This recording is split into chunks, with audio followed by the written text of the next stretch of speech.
जोहार। आप सभी का मेरे YouTube चैनल विभाग अनु सिन्हा में बहुत बहुत स्वागत है। साथियों, आज हम चर्चा करेंगे जयपाल सिंह के बारे में। जयपाल सिंह का जन्म 3 जनवरी 1903 को हुआ था। सवाल एक उठता है, आदिवासियों के सबसे बड़े इस नेता को अब तक भारत रत्न क्यों नहीं मिला? क्या वो इसके हकदार नहीं है? बस इस सवाल का जवाब तब मिलता है जब उनके योगदान की चर्चा होती है। जयपाल सिंह अद्भुत गुणों से भरे थे।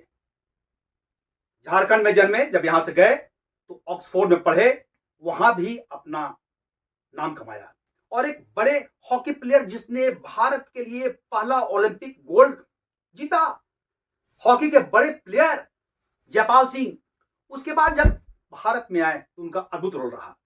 हम लोग बात करते हैं जैसे 1939 में वो लौटे, रांची लौटे, और उसके बाद यहाँ रांची में एक बड़ी सभा हुई थी।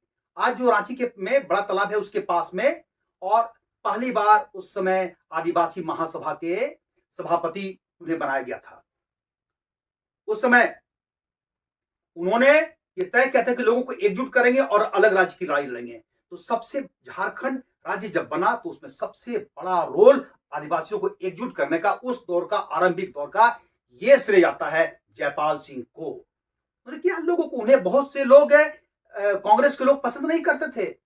1940 के अधिवेशन में, जब रामगढ़ में अधिवेशन हुआ था, उन्हें पैरेलल जो समानांतर कांग्रेस हुई थी उसमें वो शामिल हुए थे। तो ये उसके बाद भी जब देश का जब संविधान बन रहा था तो संविधान सभा के सदस्य बने जयपाल सिंह, और जयपाल सिंह ने वहां पे आदिवासियों के हितों के लिए बहुत मुद्दे को उठाया और शामिल कराया। तो सच ये है कि आज भारतीय संविधान में आदिवासी हित में जितनी बातें कही गई हैं उसमें बड़ा योगदान जयपाल सिंह का है। ये सही बात है कि जयपाल सिंह ने अपनी बात को रखा, और जिस समय उनको दाबने का प्रयास किया गया, कांग्रेस के लोग, उस समय के कांग्रेस के लोग जयपाल सिंह को दाबना चाहते थे, है, और उसका रिजल्ट ये निकला कि उन्होंने इस चीज को दस्तावेज के माध्यम से कहा भी। बिहार से उस समय बिहार हेलट नामक पत्रिका निकलती थी, उसमें उन्होंने एक लेख लिखा, बिरसा मुंडा का जय या क्षय। उसमें लिखा कि कैसे कांग्रेस आदिवासियों को दबाना चाहती है, खुलकर लिखा। एक बड़ा बार उन्हें प्रेस के भी कभी मुकाबला करना पड़ा, तो उनके खिलाफ सारे लोग थे बाहर में, लेकिन क्योंकि वो अलग राज्य की मांग करते थे। अगली बात जो उनके बारे में, जयपाल सिंह के बारे में है, बिरसा मुंडा का नाम स्थापित अगर करने में सबसे बड़ा योगदान रहा, वो रहा जयपाल सिंह का। उनके प्रयास से बहुत काम हुए। साथियों, अगर देखा जाए तो एक और बड़ा योगदान रहा, उन्होंने झारखंड आंदोलन में गैर आदिवासियों को, मूलवासियों को, सदानों को शामिल करने के लिए बड़ा काम किया। उन्होंने आदिवासी महासभा का नाम बदलकर झारखंड पार्टी रखा, सिर्फ इसलिए ताकि उन्हें पता था कि जब अलग राज्य पाना है तो सबको मिलकर लड़ना पड़ेगा। उन्होंने आधार बनाया। और जयपाल सिंह कितने बड़े और दूरदृष्टि वाले नेता थे, इसका आभास चला पता 1952 के पहले चुनाव में। विधानसभा चुनाव, लोकसभा चुनाव जब साथ साथ हुआ, उस समय पूरे झारखंड क्षेत्र यानी छोटानागपुर संथालपना में सबसे बड़ी पार्टी के रूप में अगर उभार हुआ तो किसका? झारखंड पार्टी का। क्योंकि जयपाल सिंह ने चुनाव बहुत बेहतर तरीके से किया था और उसमें सबको शामिल किया। इवन के जो गैर आदिवासी हैं उसको भी टिकट मिला और उन्होंने बेहतर प्रदर्शन किया।